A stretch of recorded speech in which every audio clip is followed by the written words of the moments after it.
And away we go.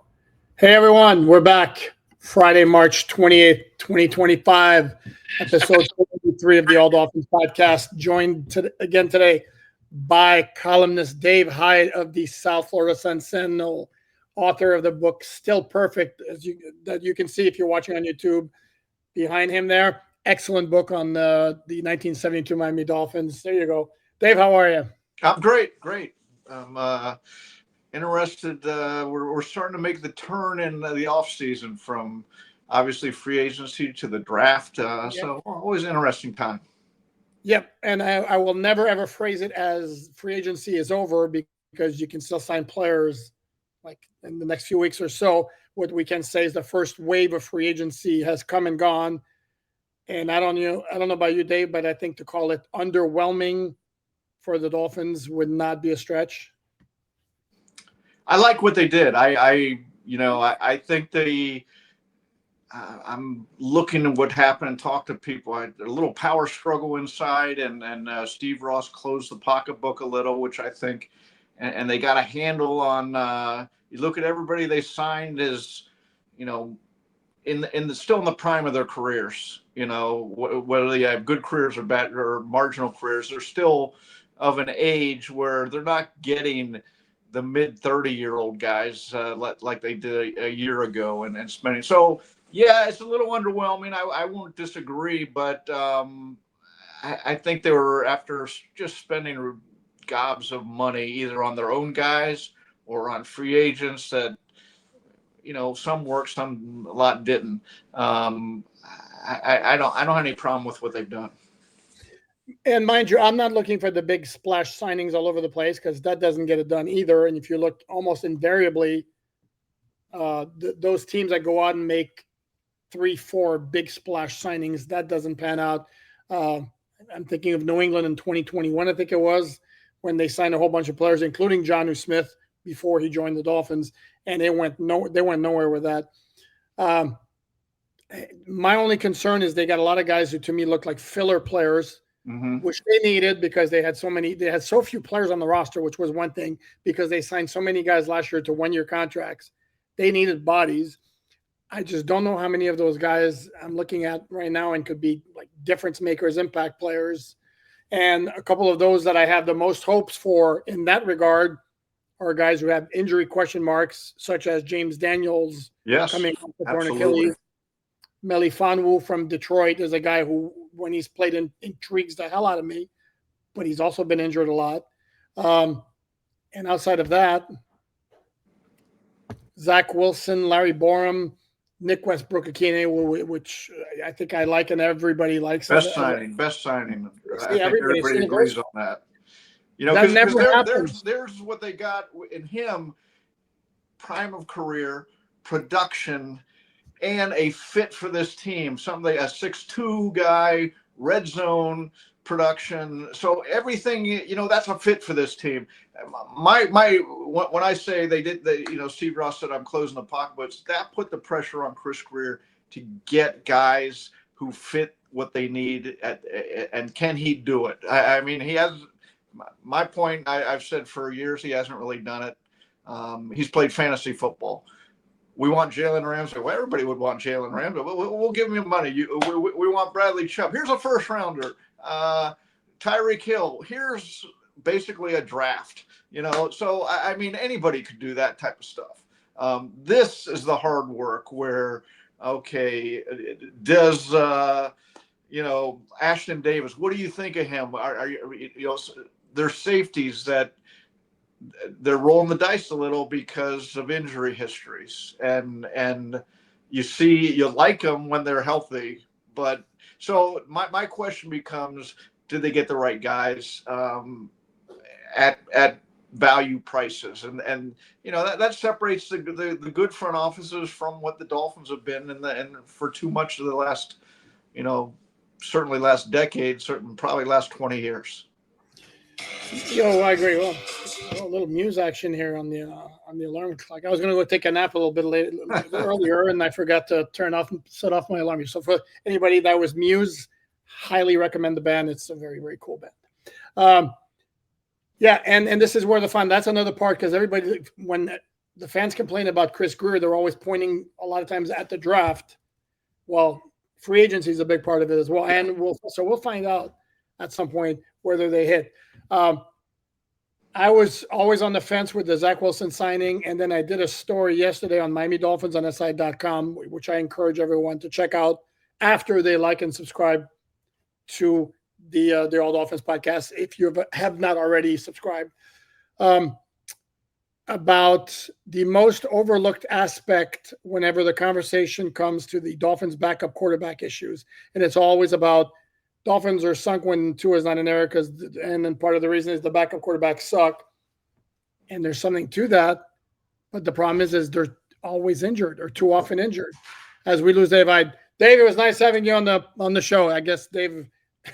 Sorry about that. My professional studio light started blinking and it was blinding me. Sorry about that. Oh, okay. No, that's quite all right. And the research I did, which I already knew, was like a big issue the Dolphins have had with their backup quarterbacks is they always get hurt. It's bad enough that your starting quarterback gets hurt. Did you know Dolphins have played 10 games without Tua since Mike McDaniel took over as head coach? They've had an injury, a quarterback injury during that game 5 times out of 10. Yeah, well, guess what? And bizarre injuries too, right? I mean, the phantom hit in the Jets end zone. Remember that? Yes. The spotter said to Teddy Bridgewater, "You're done," because we didn't like the way it looked. But my point is, and you've been around long enough, having an in-game quarterback change because of an injury, it's not conducive to winning. And guess what? The Dolphins are 0-5. So maybe one of the big factors that Dolphins really needed in a backup quarterback, in addition to having more talent than, say, no offense, Skylar Thompson or Tim Boyle, was durability. And then I look back and I look at Zach Wilson's career, and it's like, been injured every year he's been in the NFL, except for last year when he didn't take one regular season snap. So is it going to be here we go again? You know, that's injury. When you say you're going to play 3 or 4 games a year, maybe 5, you better be able to go out for every one of those, right? As I said, they could have taken a safer pick with Zach Wilson than Zach Wilson. You know, there's a handful of guys out there who have portfolios of veterans. They've been around the league. If Tua goes down in the second quarter of a game, they could step in and know what defense is doing right away and where you want to attack it. Now, whether they're good enough to attack it or not, that's another issue. But I thought they could have gone safer. So, you know what? If Mike McDaniel, knowing what's at stake this year, not just for him, not just for the team, but for him, it wants to roll the dice on Zach Wilson, then I thought that was a gutsy move on his part, and he must see something. He must see something that says not only is he a fit for this offense, but I can rehabilitate him in the manner that he did Tua, and so we'll see what happens. But you're right. The health issue across the board with the Dolphins, they have taken so many risks on health now. Like with Teddy Bridgewater, with Skylar Thompson, those are, I mean, that's just football. They got, injuries. But hold on, Dave. Yes, the Teddy Bridgewater, what happened to him in the Jets game when he got pulled out by the concussion spotter, one thing. This is a guy who had like a catastrophic knee injury before. Yeah. And he had a nasty concussion as well. So it wasn't like a guy who came into Miami without injury question marks. So let's not completely absolve them of blame there. Yeah, but those weren't the injuries that hurt him with the Dolphins. I mean, if you're going to say the concussion was that, I mean, that wasn't I agree. But then he broke his finger trying to make a tackle at the goal line on a pick six. Exactly what the hell he was thinking there, I don't know. But the point being that he came to the Dolphins as a guy who had a lot of injury issues, and he had more injury issues with the Dolphins. Even though here's what I'd say. The Dolphins, I think, and I've written columns on this. I remember at the end of the season they played New England a couple years ago, and all 4 guys were out, 4 of their highest paid players, and it was so bad. Chris Greer did the press conference after the game and talked about it, or maybe it was before the game. It was after the game, and because I remember, asking him about taking players with injury history, and he said, "Oh, he doesn't care." And I'm paraphrasing. He said he doesn't look at injury history, basically. And I was like, man, they better start looking at injury history because. So to me, big investments in injury hit, and you bring up a good point on Zach Wilson. I'm going to go read your story and look at his track record on that because I was concentrating more on development as a quarterback. These guys go into rehab, almost quarterback rehab, especially from the Jets. Geno Smith, Sam Darnold, Zach Wilson, Aaron Rodgers. And I get back to line. Bill Walsh's line, organizations make quarterbacks. Yes. You need a good organization to make a good quarterback. And look what the Jets go out there, they get rehabbed. And Geno Smith's had a fine career since then. Sam Darnold, fine last year. Yeah. So we'll see if Zach Wilson can be rehabbed. And stay healthy, which would be the other part of it. And my last point on this is a stat that's in the story. I'm going to give it away for free, bonus freebie on the podcast. The Dolphins without Tua under Mike McDaniel, without Tua starting the game, if there's no quarterback injury during the game, are 3-2. So again, the notion that everything falls apart if he's not there, yes, with a caveat. It's not just as basic as because again, you see it all over the place. If Tua doesn't stay healthy, Dolphins are done. Maybe. And then you tie that into. I remember one year, every time Tua was out, Teron Armstead was out at left tackle, and so there's a lot of it's not almost a jigsaw puzzle when that. But the point being, this team has to be healthier. They have to be healthier, and when your quarterback is the most fragile quarterback in the league, you start there. Yeah, and they also have a bunch of guys on whom they are counting on quite heavily who are coming back from nasty injuries, like Jalen Phillips, Bradley Chubb, to name two. Over under on the Dolphins came out at 8.5. Your thought when you saw that? Sounds right. 8-9 wins would be right now what I would be saying as we head into the draft and we see what else they got. There's nothing overwhelming about the Dolphins. The question with the Dolphins, again, is for all the free agency talk, for all the draft talk, and they need a lot of help. We know that. The season still starts with their best players. Can they be better? Because can Tyreek Hill get back to what was and has been? Can Jalen Waddle become the player he has been at times, and then he just disappeared to be a second receiver at best at times? And so, to me that's a Mike McDaniel question. It's a Tua question, and they're trying to solve it by the offensive line, and I get that. But 8-9 wins. This team has so many holes, and the questions with the offense are the existing guys. With the defenses, can they plug enough holes? Because they got a lot of holes on defense, and you can only ask the coordinator to do so much. And I thought he worked miracles almost last season just by. I think they were 10th in points scored. And it wasn't a force of a defense. They didn't cause turnovers. But when you look at some of the issues they had, that was a good year by the defense. No, I'd agree with that. And then, their signature win of 2024 was against the Rams. And I'm going to make the argument that was a lot more of a defensive win than it was an offensive win. My concern as I look at the Dolphins right now is, and this is why like the title of this episode is, are the Dolphins doing enough? And I look on defense and it's like, yes, they're going to add some players, but they've operated very, very judiciously in free agency so far. no reason really to think it's going to get different. They're going to start signing big name players or big money guys. So who's your starting defensive tackle next to Zach Sealer? Who's your starting cornerback opposite Jalen Ramsey? And who are your two starting safeties? We'll assume that Melifon was going to be one of them. Is Ashton Davis, who's been primarily a special teams player with the Jets, going to be the guy? Is it going to be Patrick McMorris? Is it going to be your first round pick, Malachi Starks? But that's three kind of significant positions where they don't have right now a clear-cut answer, which is a little kind of worrisome. Yeah, and to your point earlier, they are counting on Bradley Chubb and Jalen Phillips being back, and maybe they will be. Who knows? I would assume Chubb would be, because it'll be.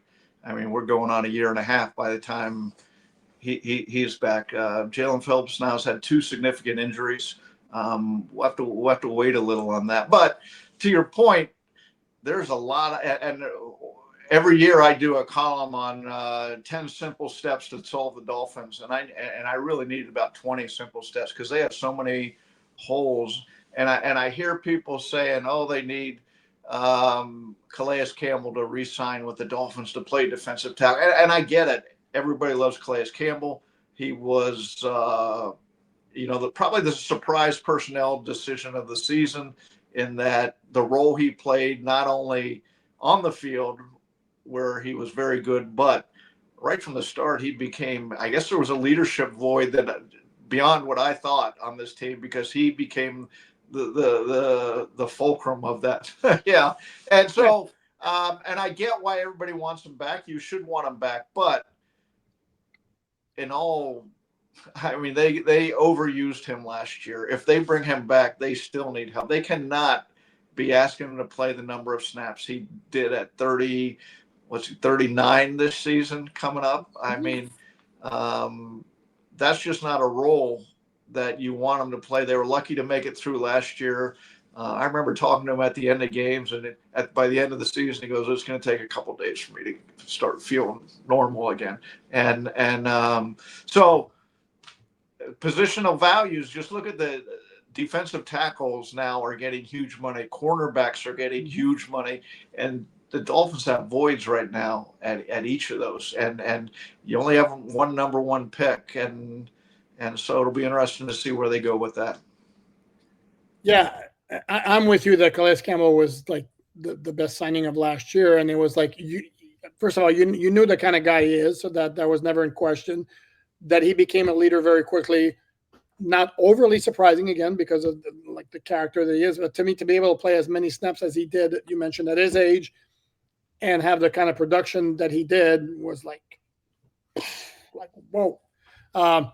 And could he do it again? And at 39, they say no. I'm saying I don't want to go into a season saying we're going to ride him like that. You better have a blueprint of where you want to go, where he's playing 33% of the snaps rather than what did he play over 50%? I believe. I mean, there were games that I just look and I'd say that's just too much. And it worked last year. I wouldn't. That wouldn't be my strategy to bank on that again this year. No, I agree. And the other part of it is, again, Dolphins didn't sign him last year until mid-June. There has been a whisper from him, from his camp, as far as what he wants to do. It's going to take his sweet time. Is it possible he's already told the Dolphins what he wants to do, but doesn't want it to either leak out or, just stay on it in case I change my mind, whatever his decision might be? Who knows? But well, let's remember, everybody knows he was going to be traded. Correct. Mike McDaniel put his fist down, said no, he's not. He wanted to go to a contender, right? He wanted to go to a contender. That was obvious, and I think the gentleman's agreement was if the Dolphins fell out of playoff contention in the last few weeks, they'd let him go to a team. So I would assume his number one thought is, without having talked to him or his agent or anybody, I would just assume that he would prefer going to a contender than coming back to the Dolphins. But we'll see. We'll see. Maybe he loved playing here enough that he will come back. Correct. And maybe he liked having a big role, whereas Yeah. if he goes somewhere else, such as Baltimore, maybe they'll tell him, listen, we want to bring you in, but you're going to be part of a rotation. You're not going to get – it's 58% of the snaps he played last year. Let's say 615 snaps. Let's say they'll tell him, you're going to get 350 snaps. And maybe Calais' competitive juices tell him, no, you know what? I want one more year of like really, putting it out there. So who knows? But that's obviously a big piece. You mentioned the first round pick, and there are a couple of different thoughts I have here, and I wanted to get your thoughts on this as well. To me, if it's not defensive tackle, cornerback, or safety, something's wrong. And it's like, yes. Unless there's a guy who is going to be future Hall of Famer or all pro for 10 years straight, then maybe you can justify it. But if it's even remotely close, they got to fill one of those holes with, like an NFL starter type of guy, whether it be Kenneth Grant, the defensive tackle from Michigan, Malachi Starks, the safety from Georgia, if you want to go there, Jahdae Barron from Texas, the cornerback, Will Johnson, the cornerback from Michigan. One of those guys has to be a day one starter and a good day one starter at 13, above and beyond anything else.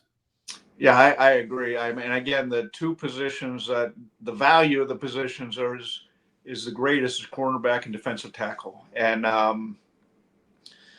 they can't really count on, they don't have enough cornerbacks right now. I mean, they don't have enough boundary. And what I'm curious about is the style they want to play. Like Will Johnson, the Michigan cornerback, he is talking to a scout. I was at scouting pro day, and basically the Cam Ward show. But I'm talking to a scout there, and he said the Michigan cornerback's really a boundary cornerback virtually 100% of the time. There's a couple other guys who play inside and won't be going probably drafted that high, but it's like the jigsaw puzzle. Do you count on one of those guys being there in the second round? And really, what do you want with a cornerback? Do you want them? Do you want a big cornerback you can move around, a Jalen like Jalen Ramsey, or do you just want to stick some guy out there and say, this is your side, you take it? And we don't know enough about, at least I don't know enough about this defensive system. Now that they got some freedom to go out and get some players to know exactly what they want. No, I hear you. And by the way, speaking of Cam Ward, I don't want to spend too much time on him. But by all the reports, he put on a show. And if you watched a couple of games last year, you would have seen it. I don't know what else anybody needs to convince yourself that this guy is. He is a dude. What he did at last year was completely ridiculous. Yeah, he stepped in. I was talking to Mario Cristobal actually at that, and he said his first weekend there, he met with the receivers. And now this is a team that had leadership issues, some communication, quarterback and receivers and all this getting on the same page. And he walked in and he started talking about how important it was to work out together. And one of the receivers said, "Oh, he's going to go work out." I believe it was with Lamar Jackson. Cristobal didn't say that, but someone else did. And that, so he ain't going to make the workout with Cam Ward. And Ward said to him, "Well, that's great. You go catch passes from him next year because you're not going to catch any from me." And that set the tone right there of who the leader was in the room.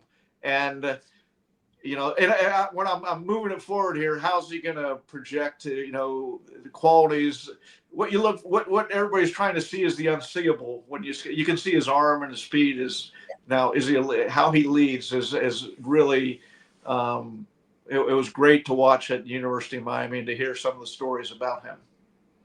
Yeah, and then he's got a massively live arm, and he's a good athlete, and The only thing that always weirded me out about him is sometimes there could be like car crashes around him in the pocket, and the dude just standing around like like he's walking, down the street or in the park or something. I had never seen a quarterback stay as calm, nonchalant, Yeah. around the calamitous pocket the way this guy did all of last year. It's completely weird. Speaking of quarterbacks, my position got to be DT, cornerback, or safety. And I'm not buying this. We didn't mention it. Guard or a tackle who converts to guard for the first year. No, look at, and I'm going to do the research on this. How many guards have been taken this high? Indianapolis took Nelson at 6th. Correct. And what's Indianapolis done? I mean, that it has nothing to do with him. He's a annual All-Pro player, right? Right. But that tells you, there's places to take players and value of positions. And I'm sorry, guard is not the position. And I don't want to. The other thing I don't want to hear, and I'm reading a couple of mock drafts. Well, they could get a tackle because they're not really sure of Patrick Paul. And I think, whoa. We got massive more problems if you're starting to open up holes on the guy you just took in the 2nd round and said he's our future at left tackle. So I don't want to see insurance policies brought in on stuff like that. They got too many holes, especially on defense. I'm completely with you on this. One of those 3 positions, unless the guy that they're penciling him as a 10-year Pro Bowl player. But that's what I want on one of the defensive players. I want some guy who can step in and right from day one, and you look at him and say, okay, that guy, you see why they took him and you see why he's going to be around a while. Do you pause to give any thought? Not one of the 3 positions we talked about, but do you give any thought if Shedeur Sanders for some reason is available at 13? There's the question. There's the wild card, and I have said, and I've written this that I would give pause, and I would be doing all my due diligence on Shedeur Sanders. What do I think of him? Because when you look at how this draft lines up. Okay, Cam Ward goes first. Does Cleveland take Shedeur Sanders? I think they do. I think they do from the standpoint that's the only way they can get out from the mess they're in. Get a young quarterback who can play but let's for this discussion say they don't. The Giants, would they? Again, I don't know. I wouldn't think the signing of Russell Wilson and Jameis Winston would preclude them from taking Shedeur Sanders if they liked him. But for the sake of after that, nobody really needs a quarterback. No one's desperate for a quarterback, right? The Raiders went out and got Geno Smith. I mean, Pittsburgh, assuming Pittsburgh gets Aaron Rodgers. Pittsburgh draft after the Dolphins. No, I know, but I'm assuming they're in position they could trade up. Got it. Jets maybe because they have Justin Fields. So would I take Shedeur Sanders if I'm? First of all, I don't think the Dolphins will. You look at the track record of Chris Greer; he does not take quarterbacks unless the Ryan Tannehill. They didn't have a choice. Tua, they didn't have a choice. There's 2 quarterbacks that. Investments, not 7th rounders and stuff like that. So I don't think they will. That's just not what he does. But I certainly would be doing all my due diligence. And if he fell to me and I thought he could be good, I would absolutely take him. Yeah. I don't know. I asked a couple of times, and then to me it goes back to, and again, I'm not breaking new ground that I'm not a huge fan of his father and the persona like that. I like my athletes' confidence being bordering on cocky, but over the top, telling me all the time how great they are, and I think you take Shedeur Sanders, you almost have to get ready to be prepared for that presence hovering, over the quarterback and the organization. And I think there are some teams who might not have an appetite for dealing with that. I can't imagine that a team would completely eliminate him if they liked him enough. But I think if a team's on the fence, that might be a determining factor to be like, yeah, no, thanks, we're good. I don't know. Maybe I'm completely wrong there. But well, let's throw out should the Dolphins be looking at a quarterback at that position if one avails himself? Would you just rule that out, or would you say no? It's unsettled enough that they better get an insurance policy. To me, the position's so valuable. As much as I criticize Atlanta or question them, I understood what they did, and they said we're double that position is so important. Yeah. We're doubling down on that, and there's something we look what Jimmy Johnson did going back years, of course. Troy Aikman, Steve Walsh, and Steve Walsh, and the same people thought he was nuts, but then he ended up trading Walsh and once he made his choice, and there's something to be said for that. Yeah, because it's a valuable commodity. Let's say if the Dolphins were to pick Shedeur Sanders at 13 or Jackson Dart, because there's a lot of talk about him. I have not studied his tape. I'm not going to pretend that I've done that. I saw him play a couple of times. Did he floor me? No. He was a good quarterback. Yeah. But there's value in acquiring the guy. And if Dolphins do that, Tua, knock on wood, stays healthy this year and next year, you have a trading chip. But again, it's going to depend on what the philosophy is going to be of the organization, whether they're still trying to go for it or they're planning to just remain in the picture for the next few years because they have an awful big financial commitment to Tua this year and next year before they can move on without massive pain on the salary cap. Yeah, I look, they're not a Super Bowl team this year, okay? At least in March. Maybe they surprise. I'm always open to surprises in sports. So maybe we get to the end of November and you say, wow, look what's happened. Okay. But yeah. So I think this is and I think their offseason plans said it, that we're retooling, we're getting depth. We're getting guys in the prime of their careers now, rather than trying to squeeze one big year out of them on their way out the door. So I don't know. But to the quarterback, I don't think this front office. I don't think Chris Greer would take a quarterback here, and I get that. I understand why he wouldn't. This is a franchise done everything to minimize any doubt in Tua, and that would certainly, let's face it, we'd all be going into camp saying, what does Shedeur Sanders look like, compared to that would be topic A. Oh, no, absolutely. A, B, and C maybe also. And going back to that last thing before we get out of here is going back to the philosophy and where the team is right now. Is I look at their contracts for next year, and per the good folks at Over the Cap, they have 4 players, only 4, who have guaranteed money next year, guaranteed salaries. Tua, Jalen Waddle, Chop Robinson, and Patrick Paul. So if they were to want to do a reset and get out from some under big contracts, move away from certain players, they have that ability. If that's the case, the argument can be made that this is now you want to make a push before blowing it up after this season. I don't know. That's just. Well, you know what? I wrote a column a couple weeks ago talking about this offseason, very restrained, and someone told me that you guys aren't giving Brandon Shore enough credit on his power, on taking control of some of the situation in there. And it was reminded me, remember when Tua signed his contract and he came in and said, Mike McDaniel pounded the table for me.